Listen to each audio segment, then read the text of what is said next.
Hi, I'm Sean, one of the news editors at Manx Radio.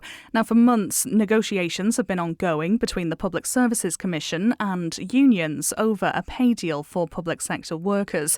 Recently, those unions' members voted to reject the offer on the table from the PSC. So just where is it up to now, and what exactly is the sticking point? Myself and Alex were joined on breakfast by Kate Lord-Brennan, Chair of the Public Services Commission. What there's been coverage about is, standard negotiations between the Public Services Commission, which I chair. I don't have a sole authority by any means over public sector pay. And the coverage has just been over standard negotiations. Now, to apply a pay award, the Public Services Commission, needs to agree with that with the union. So we can't just apply an agreed pay award, without coming to an agreed position. So we're still in talks, to answer your question.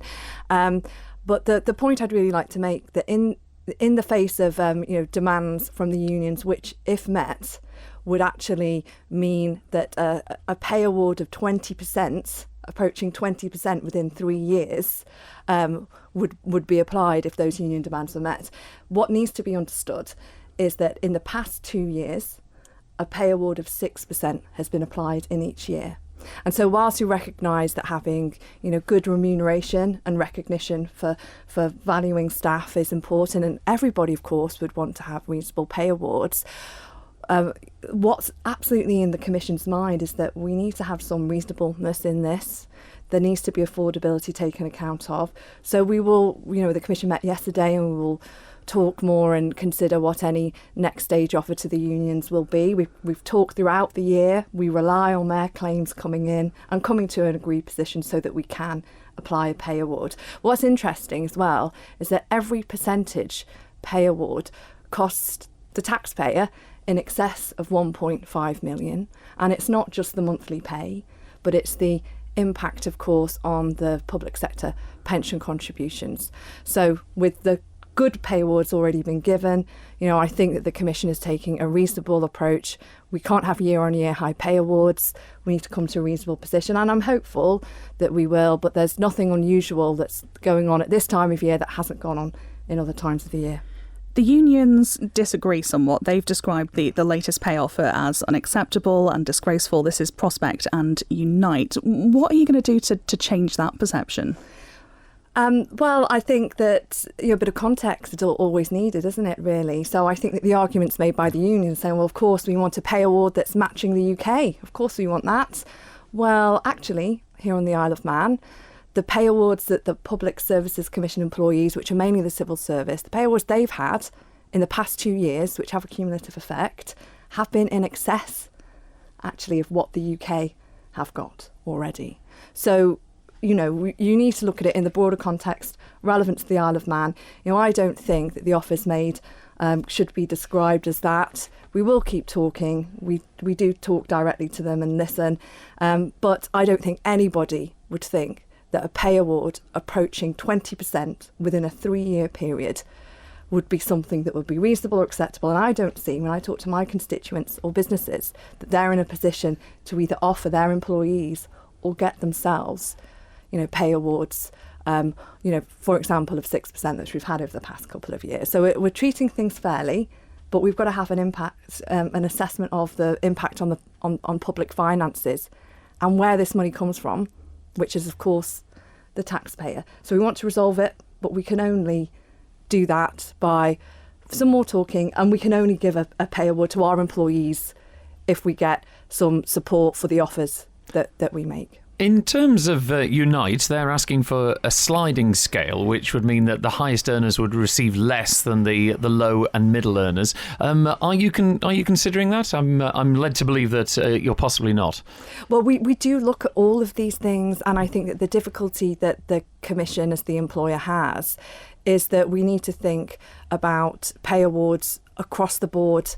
And we need to think about the impact on people that are maybe going for promotions or going for higher grades, and where the actual grading of the staff sit. So whilst I completely understand that, you also have unions that themselves have a different view as well. So, that's why the discussions are important. And, it's not possible just to meet one particular demand. We need to look at it in the round for all of the staff that it might be relevant to. And of course, we're not actually, clarity, Public Services Commission is not the employer of doctors, teachers, nurses, or the full range of public sector employees, but it is a marker.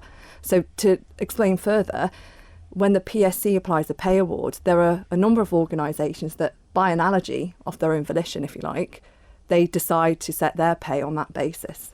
So we've got an impact on short-term costs, long-term pension costs, and then any other organisation that, by analogy, apply that pay award. So we've got a big responsibility here, and we need to find a reasonable and affordable way forward. I mean, in terms of return to the sliding scale, though, as you said, there's a number of organisations. I know that MHKs and ministers and things like that, your pay is linked with the pay award for the public sector. So if the sliding scale wasn't incorporated, like MHKs, like yourself and your colleagues and ministers and things like this, would get sizable increases at the top end of the scale, whereas maybe a customer services officer at the bottom wouldn't get the same scale of increase. I mean, is that considered fair?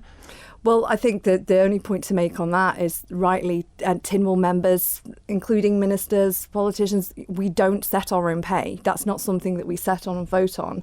So the responsibility of the Commission is to think about the pay award across the board, across all of the grades, and actually the impact that has between the grades and all the different earning scales in that, and the different levels of responsibility.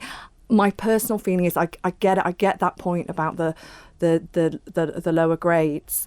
However, the public sector is generally pretty well paid over here. Again, if you want to, other people drawing this comparison between the UK and the Isle of Man. If you look at the range of the grades at either end of the scale, the Isle of Man is paid better than in the UK, if people wish to draw that comparison.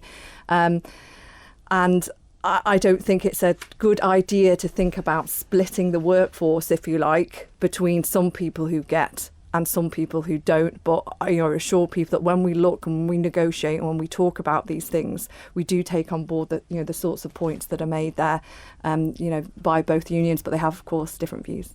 Coming back to the pay deal in the UK, we know that there are certain sectors within the public service that have some recruitment challenges. From a perception off island, when they see a pay deal like that's been put forward in the UK versus what's on offer here, are you concerned that could cause some challenges for recruitment? Well, I think that, again, it needs to be looked at in specifics. So, you can look at the UK and look at what's been offered in the past 2 years. In March 2022, the civil servants, junior and senior civil servants, were offered a pay increase of 2%. Departments had flexibility to pay up to 3%. As I said, we've had 6% the past 2 years. Similarly, 2023, they had an offer of 4.5 up to 5% for the lowest pay. So again, if you want to draw comparisons, you've got to do it side by side. Public Service Commission employees in the Isle of Man, civil service, have been given pay awards higher than the UK already, and on analysis of the banding, paid more. In terms of going forward, we've heard a lot from the unions on this already. I know the talks are still ongoing, but when this is all wrapped up, will you come back and have a big in-depth talk about this whole topic with us? Because there is so much to it. There is a lot, but also I think we need to be really mindful that this is people's salaries and it's their live pay negotiations. So I don't actually believe that having this kind of megaphone diplomacy, tit for tat, playing this stuff out in the media is actually good or conducive. I think it can, heighten things, and actually there are good and serious reasons why these matters need to be concluded. So I get the interest, but I felt that I've needed to come on to respond to repeated requests. I think as a matter of course, pay negotiations, they should just be kind of handled in the direct way between the bodies involved.